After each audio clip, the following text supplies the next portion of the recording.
Assalamualaikum warahmatullahi wabarakatuh. Apa kabar anak-anak? Mudah-mudahan semuanya sehat agar kita semua bisa menjalankan aktivitas seperti hari-hari biasa. Hari ini kita lanjut lagi pelajaran daringnya. Kita akan belajar tentang IPS, tepatnya di materi keberagaman agama di Indonesia. Seperti yang Pak Guru terangkan pada pertemuan sebelumnya bahwa keberagaman itu bisa dikatakan sebagai perbedaan. Banyak sekali keberagaman yang ada di Indonesia, perbedaan-perbedaan yang ada di Indonesia. Nah, untuk hari ini Pak Guru akan membahas tentang keberagaman perbedaan-perbedaan apa saja yang terkait agama di Indonesia. Oke, bisa kalian simak di LKS halaman 44 dan halaman 60, belajar sendiri. Agama di Indonesia, ini sudah Pak Guru buatkan tabel. Di situ ada agama, tempat ibadah, kitab suci, dan hari besar. Yang pertama adalah agama Islam, agama yang kita anut, dan mudah-mudahan hingga akhir hayat kita tetap beragama Islam. Agama Islam sendiri di Indonesia memiliki pengikut yang paling banyak, mayoritas dari seluruh total penduduk Indonesia itu semuanya hampir dikatakan sebagai beragama Islam. Bila di prosentase ada 87%. Bayangkan 87% semuanya penduduk Indonesia itu beragama Islam. Tempat ibadah masjid, ya, mungkin bisa kalian tambah sendiri, ada musola juga sebenarnya ya. Langgar, musola itu juga tempat ibadah umat Islam. Kemudian kitab sucinya Al-Quran, ini sudah jelas, tidak ada yang lainnya. Hari besar Idul Fitri, ya, dan sebenarnya masih banyak lagi hari besar agama Islam. Hari besar itu apa? Hari besar itu hari perayaan umat Islam, ya. Ada Idul Fitri, nanti ada Idul Adha, kemudian Maulid Nabi biasanya kalian merayakan kan. Terus apalagi Isra Mi'raj, ya, itu hari-hari besar. Terus apalagi 1 Muharram misalnya, hari santri juga, itu termasuk hari besar agama Islam. Kemudian agama Kristen, ini ada Katolik dan Protestan, sama disebutnya Kristen. Tempat ibadahnya sama, gereja. Terus kitab sucinya Alkitab, ya, jangan salah, Alkitab bukan Injil. Jadi yang biasa disebut itu Alkitab. Hari besarnya Natal. Natal ini kalau di agama Islam ya hari rayanya umat Kristen.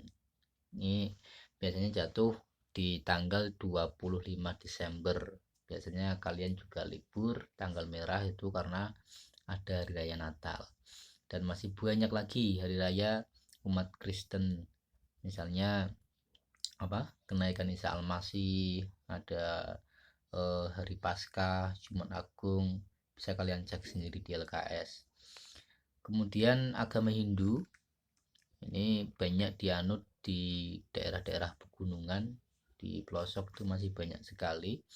Terutama bila kalian coba cek di daerah Bali itu masih banyak sekali.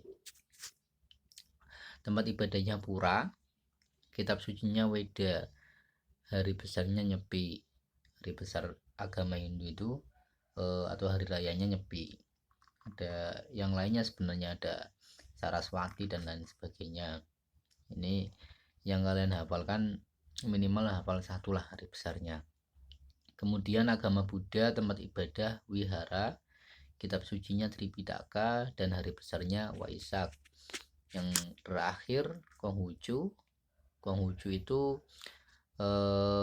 agama yang dulu mayoritas dianut oleh orang-orang Cina, di bawah orang-orang Cina, yang identik dengan warna merah. Tempat ibadahnya Kelenteng, kemudian kitab sucinya Sisuwijing, dan hari besar yang paling penting itu adalah Imlek, ya. Imlek Gongsi Patkai. Itu di bawah sudah Pak Guru cantumkan beberapa tempat ibadah agama-agama yang ada di Indonesia. Itu 1, 2, 3, 4, 5. Mungkin yang kurang adalah Kelenteng, ya. Mungkin bisa kalian cek sendiri di YouTube atau di Google. Coba kalian cek ketik kelenteng dan di searching, nanti akan keluar gambar kelenteng itu seperti apa.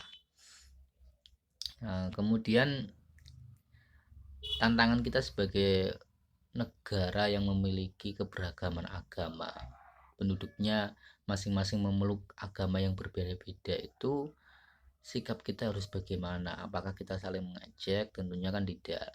Oleh karenanya, melalui pelajaran kali ini, ketika kalian sudah tahu agama yang ada di Indonesia itu banyak sekali, beragam, dan tentunya ketika nanti kalian besar akan berhadapan, kalian akan memiliki teman yang tidak hanya beragama Islam. Contoh Pak Guru, mungkin orang tua kalian juga sama, punya teman yang bukan agama Islam dan tidak saling bermusuhan, akan tetapi masih saling akrab saja. Oleh karenanya kalian harus memiliki sikap terhadap keberagaman sebagai berikut. Yang pertama, saling kerjasama, itu pasti ya. Jadi tidak usah membeda-bedakan agama. Ketika di situ ada permasalahan, kita pecahkan permasalahan tersebut bersama-sama. Kemudian tidak mengganggu teman yang sedang beribadah. Teman kalian mungkin nanti yang beragama Kristen sedang beribadah, jangan kalian ajak main, biarkan beribadah dahulu, agar kalian nanti saat beribadah juga tidak diganggu oleh teman kalian yang non-Islam. Saling menghargai dan menghormati, ini juga tentunya harus kalian miliki. Terus membantu teman yang tertimpa musibah, meskipun beda agama, kalau teman kalian kok tertimpa musibah, harus tetap kalian bantu. Karena apa? Karena karena sikap yang ABCD yang atas itu akan membuahkan manfaat yang beragam yang banyak sekali, seperti menumbuhkan suasana kebersamaan, menumbuhkan rasa persaudaraan, tercipta suasana aman, tertib dan tentram. Ini sangat perlu. Kalau tidak ada suasana aman, tertib dan tentram, bagaimana nanti kalian bisa beribadah dengan tenang? Tentunya tidak bisa. Bersatu membuat keluarga, masyarakat, dan bangsa yang kuat. Jadi sekali lagi, melalui pelajaran kali ini, coba tanamkan dalam diri kalian masing-masing bahwa agama yang ada di Indonesia ini termasuk dari keberagaman. Artinya apa? Artinya kita harus menerima dengan cara bersikap saling menghormati, bersikap saling tenggang rasa, dan tentunya tidak sikap-sikap yang buruk seperti saling bermusuhan. Demikian, mudah-mudahan bermanfaat. Assalamualaikum warahmatullahi wabarakatuh.